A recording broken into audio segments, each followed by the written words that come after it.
After yet another expedition across the Tigris, Iason learned from his previous mistake and thus liberated the town, establishing the Arab state. During this move he gained intel of 3 Seleucid armies roaming this side, including Antiochus himself. Surely he must have a burning hatred for Iason, as he was the one to both defeat and execute his son and heir.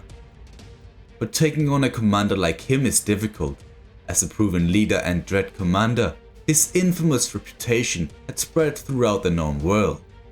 Many fear the 54-year-old warrior. In Libya, tension was still high, with ammonium being prepared for further Igharimen incursions. Hopefully the fleet can ease this stressful situation a bit by blockading Igharimen and thus taking the attention away from our border towns. Junior and his retinue of special forces and agents had finally reached the province of Egypt proper. Well, he was still over a year's march away before reaching the new frontier, but it was still progress. With our borders getting increasingly stretched out and the Nabateans in a prime position to leverage it, we deemed a friendship with this spice empire priceless. Truly, we almost spent 10,000 gold worth of bribes on just making them concur to a non-aggression pact. Crazy, really. Apparently, the vulnerable position of Iason was a great opportunity the Seleucid Basilius couldn't waste. However, being the coward that he now was, he sent one of his lackeys to do his dirty work, a veteran of the Armenian campaign.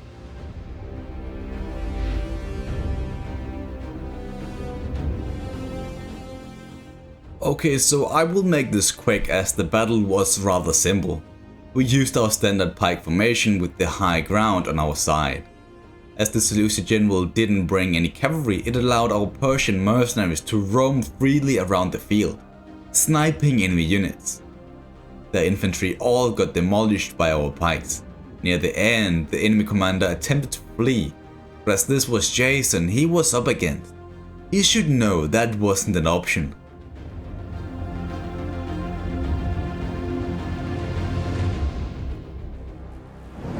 With yet another decisive victory over the Seleucids by the hands of Iason, Antiochus must be shaken in his boots being so close to him. Back south in Libya, another invasion force was repelled by our proud defenders.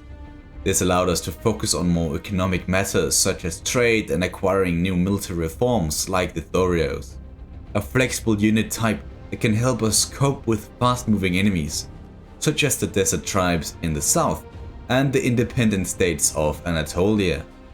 Speaking of reforms, due to our high civilization level, the next step in our evolution is through improving our construction techniques and architectural advances. A process that will go twice as fast once our great library in Alexandria is complete. While Junior passed the Ospolis, he saw it fitting to expand its undeveloped lands.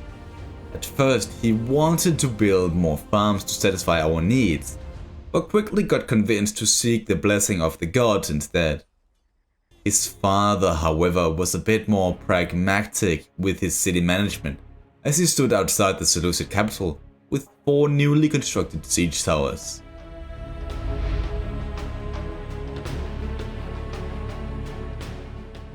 The battle itself actually started by accident as the horn bearer by mistake signaled the attack. Don't ask how that could ever happen. I don't know either. Nevertheless, this meant Ptolemy and a sizable portion of his army had to run for a bit to reach the battle in time. This discoordinated attack proved to be a catastrophe, as the light siege towers we've spent weeks building was massively focused down by the defending archers, almost lighting them on fire. As the smoke expanded, our men abandoned the siege towers, running back to the camp just to find out Ptolemy at last had arrived. He quickly analyzed the situation and reacted as follows. He sent forward his Libyan warriors to burn down the gate and distract the archers, while our own occupied the nearby hills, giving them a superb line of fire to take down our biggest problem.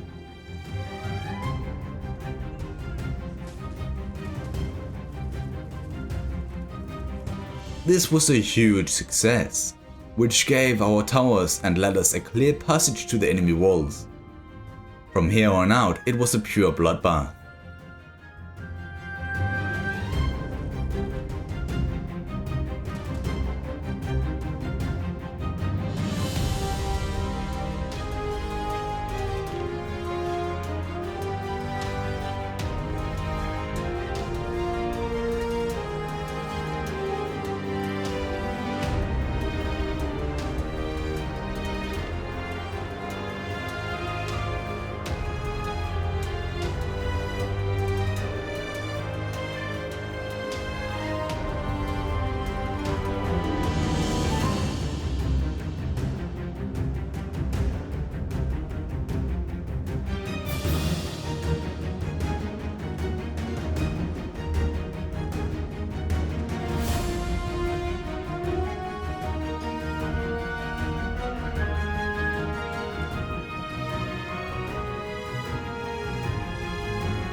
As the battle on the walls turned out to be a larger struggle than expected, Ptolemy had an idea. Instead of taking the enemies head on, he would rather order 2 of his elite pike units to the least defended points of the walls and make them reach the streets from where their larger pikes will dominate the field. With most of the defending forces either routed or dead, Ptolemy could freely march into Antioch. The Seleucid capital is ours. Hoping to establish some form of peace after this siege, the pharaoh only ordered a simple occupation to the dislike of his army and the men who spilled blood capturing this prize. The region itself was also incredibly disobedient to Egyptian rule for obvious reasons. Stationing the army outside didn't work. Exempting them from taxes was impossible too due to the extreme amount of food this province supplied to the rest of our kingdom. So instead we lowered our overall tax rate throughout the entire nation. It would hurt for quite a bit, but it is nothing too major. The pharaoh also reinforced his army with the new Ptolemaic swordsmen, which we received access to due to the new reforms. After his success over the Seleucid army, Iason tried to hunt down the survivors from his victory. Yet with them running closer to the fog of war, the Egyptian commander decided to play it safe and encamp on the western side of the Tigris near one of the crucial crossing points. You still remember the 10,000 gold we just sent to the Nabateans, right? Yeah, they actually broke that deal half a year later, making the whole endeavor an utter waste. Those treacherous bastards are probably scheming our demise as we speak. Furthermore, another of our great warriors had died. But as he wasn't of noble birth like Apollinaris or Lysandrus, this request was denied, lowering morale in our armies. I was fine with this, as they didn't need to engage in a dangerous struggle anyway.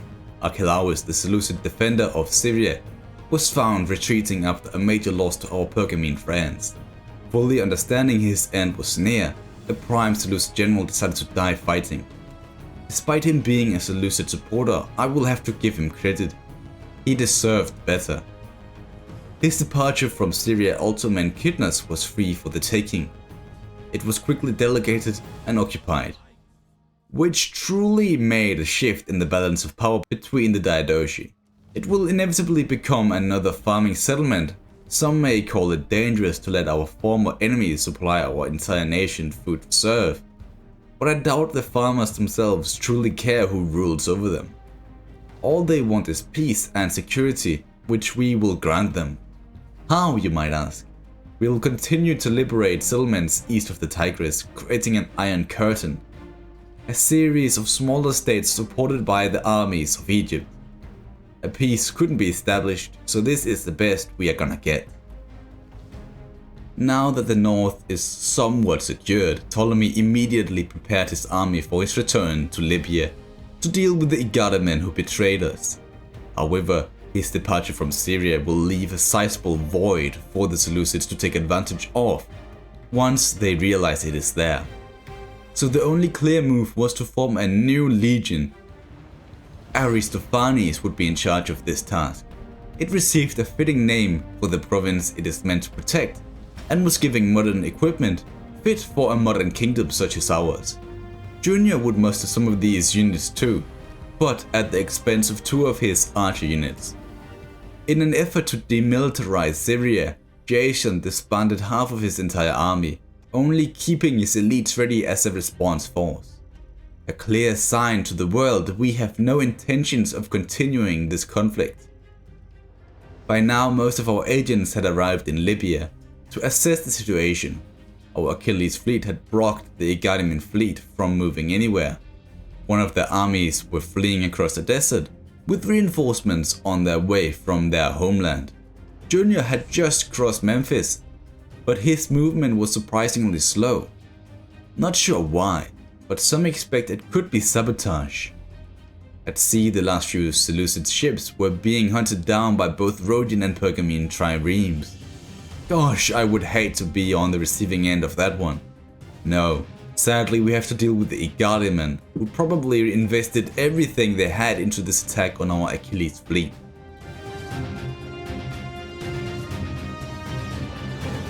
The weather was harsh and dangerous, a bad omen from the gods. Our fleet was massively outnumbered, with enemies approaching from all sides. Our only hope was to take down the transports in front of us fast enough to turn around and fend off the others, but as their ships were surprisingly speedy, we had to send 3 minor ships of our own to slow them down. A desperate play that only led to the death of the ones involved. Our main group had taken down several transports already, still with ours getting bogged down. The Igharimen could just jump onto our ships. We smashed as many as we could before that became a reality. But as our minor distraction force was demolished, the Egyptian admiral called for a retreat. The Igharimen had broken our blockade.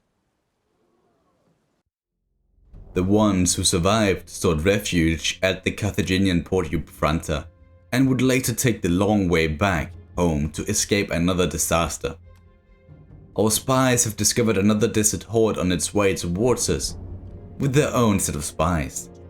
They were clearly not as superb as ours, with us knowing who and where they were.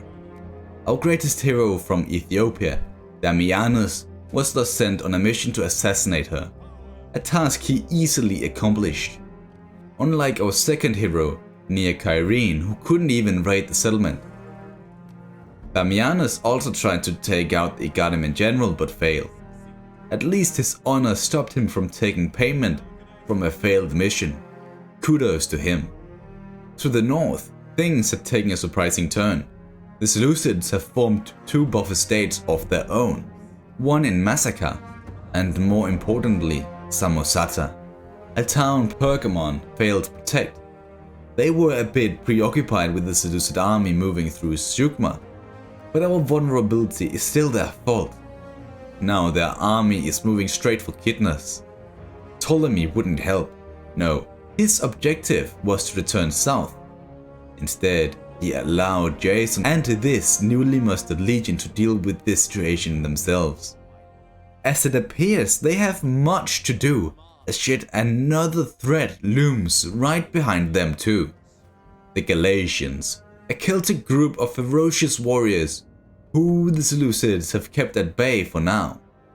But with them gone, they had become our problem. They haven't chosen a side yet. I doubt they ever will. Barbarians like these sees everyone as their enemies, including us. All I fear is if they decide to raid our lands, Antigonus will take advantage of this and establish an alliance with their former enemies. Just like we did with Atropat Khan. It will become yet another war front that will only lead to our front lines being further apart than they already are.